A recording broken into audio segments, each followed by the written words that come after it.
Gill, it's been a big week for you. It has been. Yeah, so right. Gill just had an extraordinary release. I've been reading about it. I've been watching you on various programs. So super thankful to have you here. Super stoked to be here. Yeah, so I've literally, you could stay on stage for 3 days straight. But the floor is yours, sir. Thank you so much. Super excited to be here. Thanks to Peter and thanks to everyone for having me. Hopefully, I can inject a bit of optimism into the audience, kind of paint a vision for the future, paint a vision why fundamentally we need to expand the scope and scale of civilization, and give you a sneak preview about why I founded Extropic. All right, so the case for Techno-Optimism. I'm a first principles thinker, so we're going to build up from the first principles of why we should have certain policies, and we'll go from there, just like how we build our chips at Extropic. So I'm Gill. I'm the founder of Effective Accelerationism and Extropic. We're going to focus on effective accelerationism philosophy first, and then on a bit of tech. So where do we come from, right? We came from early quantum fluctuations of the universe, the Big Bang, et cetera. That doesn't yield that many answers, actually. I used to be a quantum cosmologist, so I used to study the very small and the very big, but most of the complexity and beauty in our world comes from the middle, right? The mesoscale, medium scales, where life emerges, right? What sort of physics governs that sector of energies? In physics, we have different theories for different energy sectors, and the physics of the middle is that of out of equilibrium thermodynamics. So you're probably familiar with regular thermodynamics. Out of equilibrium is basically the physics of jiggly things. If you really study the physics of jiggly things, it's very interesting. You get sort of self-organizing behaviors, so much so that they have very high complexity because they gave rise to life and us and how we function, right? It's really the physics underlying biology and life. And when you study life fundamentally, from a physics standpoint, you can understand it as a sort of smart energy-seeking fire. It's an adaptive system that seeks to capture free energy, fuel, and burn it in a clever way to unlock more fuel and keep growing. And that's why it's favored by the universe. The universe wants us to burn more fuel, produce more entropy. How does that work? Well, this is one equation. I'm going to try to have not too many equations. I'm a physicist, so it's very tempting. But there's this concept that is an out-of-equilibrium generalization of the second law called the Crookes fluctuation theorem, which states that paths towards the future that have dissipated more heat are exponentially more likely to not be reversed. And in practice, what that means is that futures where you've dissipated and consumed more energy along the way are exponentially more likely. And this works at the microscopic scale, but it works at somewhat macroscopic scale as well. And so how can we derive sort of a way of thinking and a way of looking at civilization itself as like a big petri dish and use these theorems to determine where things are going, right? But the good news is that the universe is exponentially biased towards supporting life, and growth is fundamental to life. So how do we get here? Well, this sort of thermodynamic dissipative adaptation principle, this principle that systems self-organize and morph in order to capture more energy and burn it, gave rise to life. It gave rise to evolution, right? Because if you reproduce efficiently, you seek out more fuel and burn more. And really, it's kind of the latent principle behind all the complexity and beauty we know today. You could try to extend this analogy to markets, right? You can try to replace energy with capital, right? And in that case, sort of the companies that are more likely to exist in the future are the ones that are good at acquiring fuel. And there's a sort of evolutionary like selection effect in the markets. But you don't have to stop there. You can actually go further. You could apply this sort of thinking to every bit of information, including memes, cultures, groups, ways of organizing ourselves. And that's what we call acceleration, or more formally, the human techno-capital mimetic acceleration, or evolution, if you will, synonyms. Essentially, culture is always morphing. You have forks of culture that are competing against each other. Or genes, obviously there's evolution.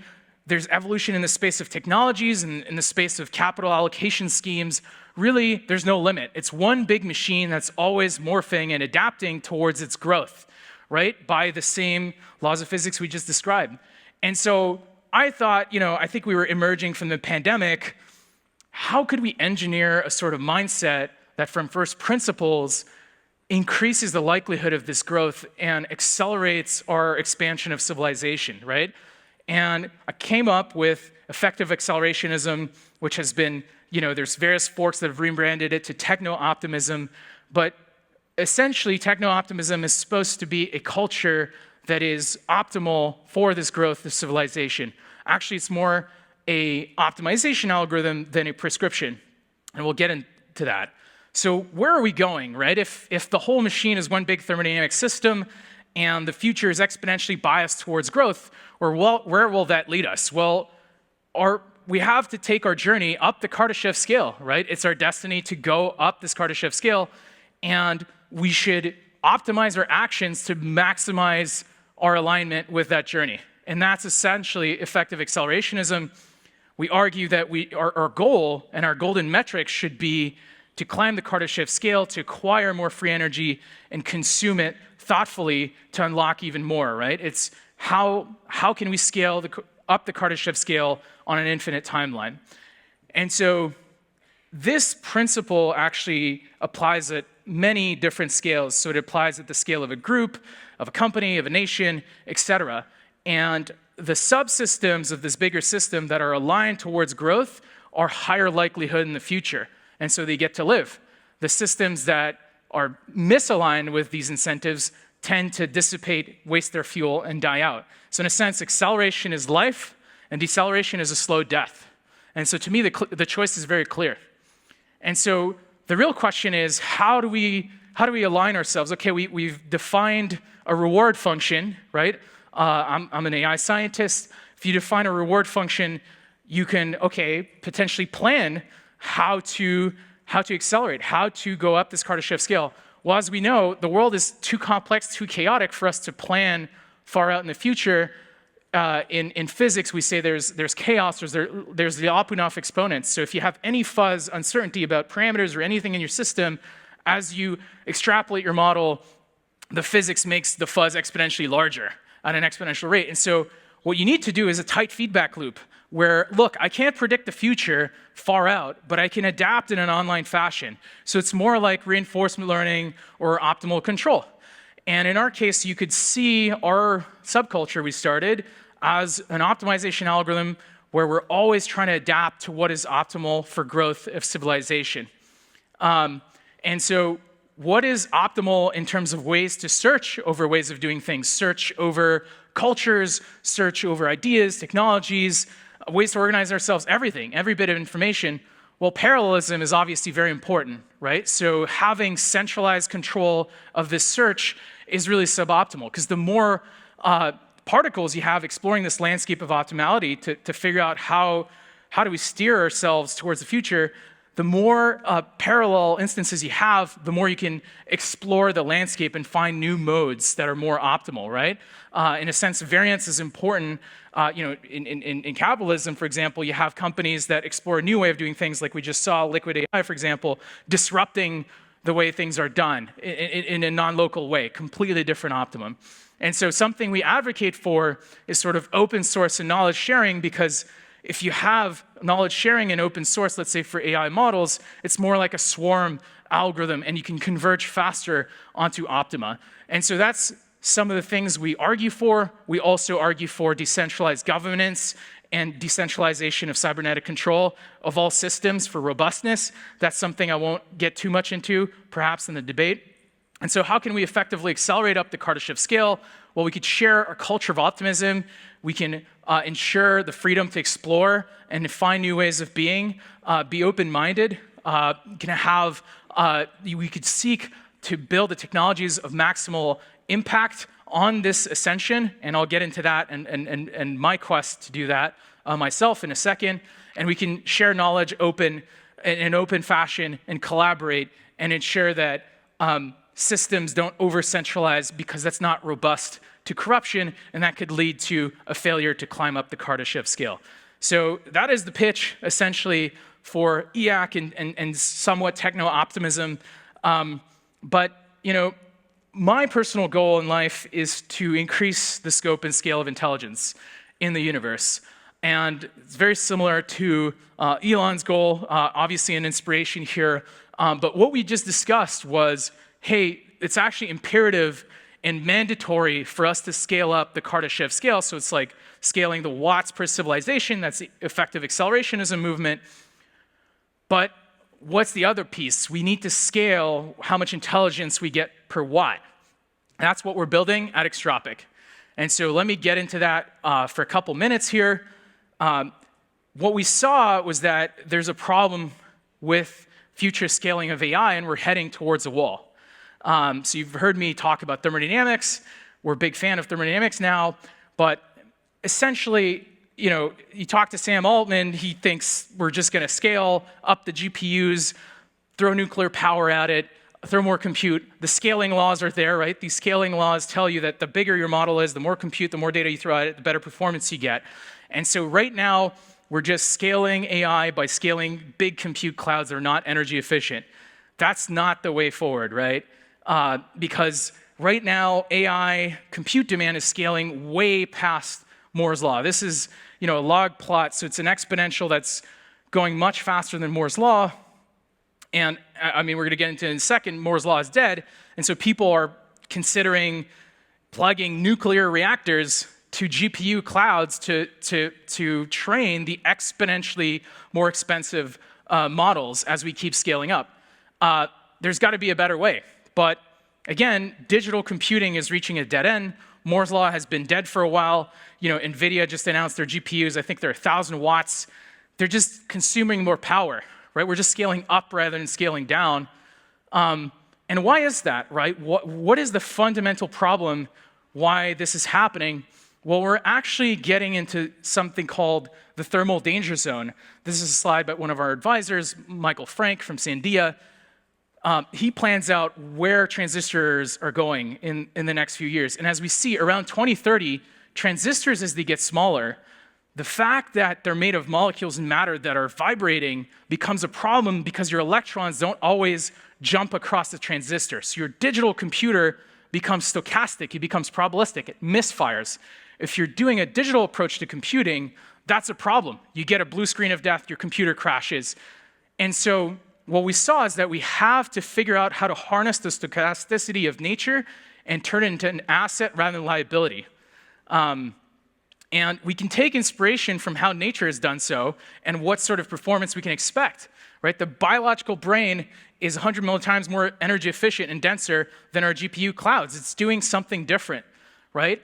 Our theory is that the brain is a computer that uses out of equilibrium thermodynamics. It uses diffusion of various molecules for signaling, and that is the basic building block that allows it to be so powerful and energy efficient. And so if you're going to take inspiration from nature, you have two options. One of them is being obsessed with biomimicry and trying to build a plane that flaps its wings. Another one is to simply understand the underlying physical principles and engineer systems that hack those directly. So in this case, understanding flight and the principle of lift and creating airplanes, right? And so what are the principles that underlie biology? It's actually out of equilibrium thermodynamics, which is the theory that inspired some of the thinking behind EAC as well. Now you see how the founding of Extropic and EAC, were around the same time because both ideas were simmering in my brain. Trevor and I came from quantum computing, which is how to make physics-based computers that are quantum mechanical, so there's complex valued superpositions. Those are really hard to make. You need error correction. You need to constantly pump out entropy because it's trying to seep into your system. On the classical side, if you scale to very high power, things are deterministic. There's no problems, there's no errors. But again, you use a lot of power to get that determinism. So what we looked at was how to build a computer for the middle, right?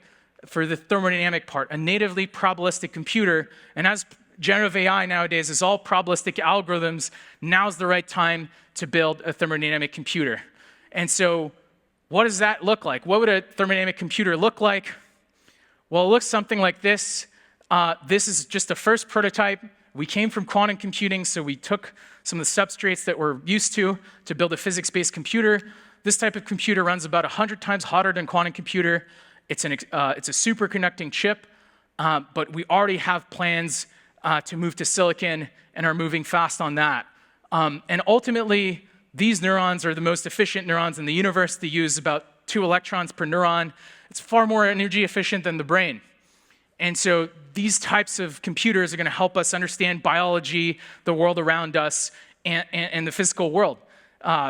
This is well beyond GPUs. And so I want people to imagine a prosperous future. And if they're interested in knowing more about Extropic, check out extropic.ai/future. We have a blog post out there to learn more. Thanks, everyone. Amazing. We'll give him some real applause afterwards. So, why hasn't anybody else thought of this? I mean, actually, that's a great question. Well, quantum mechanics is about 100 years old, ballpark. Out of equilibrium thermodynamics is as old as Google, as a physics theory, right? So the physics is very young. It's not being taught in schools as much. I took, 16 or 20 graduate courses, something crazy like that in my career. Never got a course on this stuff. I had to learn it on my own. And so the knowledge is out there, but it's kind of novel. And it seems like an obvious stepping stone on the way to a quantum computer. But ultimately, we see a future where deterministic computers, quantum computers, and thermodynamic computers kind of all gel together because nature itself is quantum mechanical, thermodynamic, and deterministic at different scales. And so to represent nature, we're going to need forms of AI for each type of computer working simultaneously together. So if we're going to be operating with 100, our brains are 100 billion neurons, 100 trillion synaptic connections. If we're at 2 electrons per synaptic connection or per neuron. So our brains are operating at what, 20-ish watts, 25 watts? Yeah, we're talking electron volts each neuron. It's very low.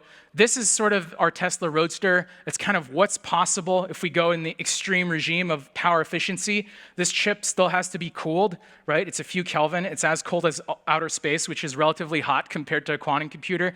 Still, we think, and we've cracked how to do this at room temperature in silicon and get most of the benefits, but large-scale manufacturability.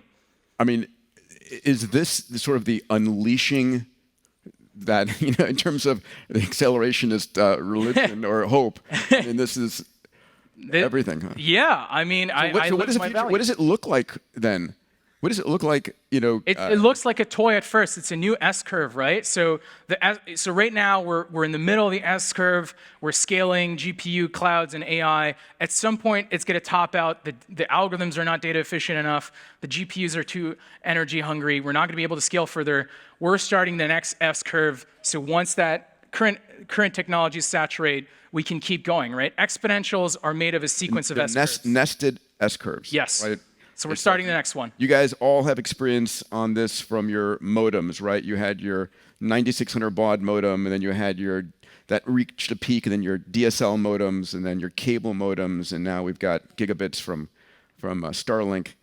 It's just the way of it. But this is reaching a theoretical limit, I would imagine. Yeah, I mean, for us, it was like, okay, well, we know that people are going to want more neural computing, cheaper, lower energy, and faster. What are the actual limits of computing? They're from the physics of out of equilibrium thermodynamics, because of course you want to go faster than equilibrium, so that's why you get into the out of equilibrium regime. So we're building systems that operate at these limits. So relative to a standard computer, we're about 10 times Landauer's limit in terms of energy efficiency. Of course, we're not bound by Landauer's limit. We're not a deterministic computer, but current computers are many, many orders of magnitude less efficient. It's in the billions of times less efficient. If we were looking at this 10 years from now, what will have happened that you say that was amazing, that demonstrated the possibility of what's possible? So help us feel in a visceral fashion. I think this demo It's going to be, the most efficient neural computer in the world. It's going to eventually it's going to have self-learning. It learns from its own physics. That's a big breakthrough, but it's still on a substrate that's hard to manufacture at large scale. Once we demonstrate it in silicon and we're ready to scale, which is coming sooner than people think, then it's go time. It's going to be a race. We have some incredible folks in the room here from the chip industry. Have you chosen partners? I mean, we've done our early fundraises. At the time, it was more theoretical. Now we've got a full stack planned out. Again, do you mind me asking how much have you raised or are you raising? Yes, and yes, we raised 14 million, and we're raising again now. Yeah. Go on. Yeah. So I mean, unless you don't want to. Oh, yeah. I guess it's a pitch. Yeah. But I want the stuff to go fast. Yeah. You want to go fast. Yeah. I mean, essentially, we've built our lab and we rented a fab to build the superconducting chip. We're testing it right now. Our algorithm stack is figured out, and we're going to have internally our first. This is off the record, but internally our first prototypes, hopefully within a year, if all the supply chains work out in silicon, right? And so at that point, it's time to scale. So, I mean, when I hear about all the manufacturing issues that NVIDIA has, do you imagine you're going to have manufacturing issues as well? The thing that's crazy about this system is that if you have a learning system that learns in the presence of noise, you can show it natively learns in an error-corrected fashion. That means you can literally hit some neurons with a proverbial hammer, and it's robust, a bit like your brain. And so we're talking to potential partners for putting these in space, but also for manufacturing, your yield is going to be much better, right? You don't have to carve out a good chunk of your chip if you have a manufacturing defect, right? Because this chip learns with whatever effective physics it has. It doesn't need an auxiliary model to train. It's not just for inference, it's the learning algorithm as well as physics. We're going to be going to your questions with Guillaume, Dave, Ramin, and Alexander in a minute, but I'm going to keep him talking while we set up over here, if we can go ahead and do the setup. I enjoyed sort of the back and forth with Mark Andreessen. Yeah. Who came out. Is Mark Andreessen more extreme as a techno-optimist than you are? I don't know. I think we see pretty much eye to eye there. I'm very focused on kind of this higher level, like, large timescale thing of, climbing Kardashev scale as my priority. He's more focused on, like, what are the immediate policies that are in alignment with these values, right? For example, fighting for open source, making sure that, you can have many innovators contributing to AI. It's not closed down behind a few siloed labs. So as I was saying, that's really optimal. You want entropy in your search, right? Really, when we're searching, innovation is a search over the space of technologies, and we want that search to go as fast as possible. And you can show you need variance, right? It can't be restricted to a few modes of thinking. You need variance to go faster in that search. And so from an innovation standpoint, it's far more optimal to have open source and to not close things down. And that's what we fight for, because it's important. We need to accelerate to be part of the future. Amazing. All right. Let's give it up for Gill Verdon.